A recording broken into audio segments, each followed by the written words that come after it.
Good morning, everyone. Just thinking about the up and coming elections, the local elections on the 7th of May, how to pray about it and really consider who is the best candidate for your area. So much of politicians that we see is just like bluster and thunder, or the sort of outer casing of what they're saying. And sometimes you get a feeling that you don't particularly like one of them. You just feel a bit uneasy, or I don't really trust that person. Well, that probably is a way of God telling you not to vote for that particular party, probably.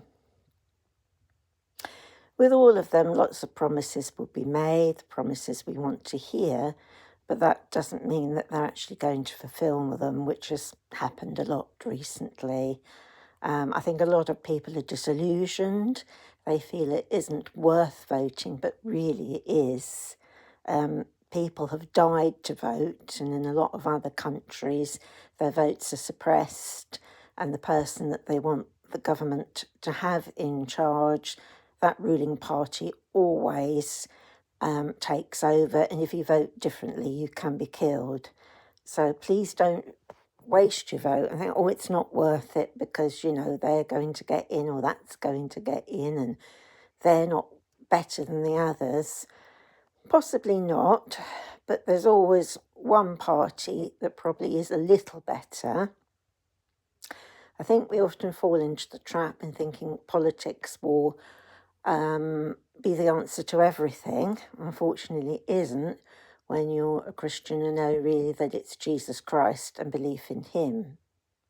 So really, it's more you praying about, or if you're not a Christian, your gut feeling that someone has the best principles for you, for your children, for your grandchildren, and the way that they're going to deal with the elderly as well. Children and elderly, I think, is a very good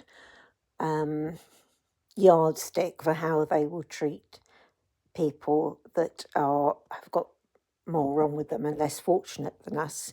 If they have no compassion for children and the elderly, then they really won't have any for any of us once they get in. There is no easy quick fix to all of this. I think we're probably in such a lot of debt, they don't actually tell us how much debt we're in. We cannot hope really for an entirely Christian government at the moment. I don't think that's going to happen.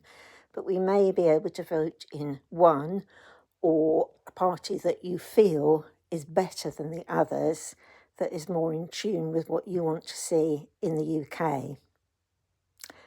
That's really all I can say about it. As I say, what people say and do and what they wear and how they look is just an outer casing, and it doesn't always mean that they're better than anybody else.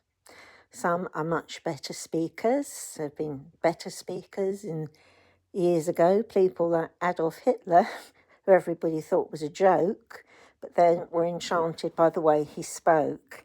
So do be careful in your vote who or which party you go for. I mean, these are local elections, but they will reflect how certain budgets are put into place, the elderly, disabled, children are treated. If they have no compassion for people less fortunate than them, then I think that's a pretty good indicator.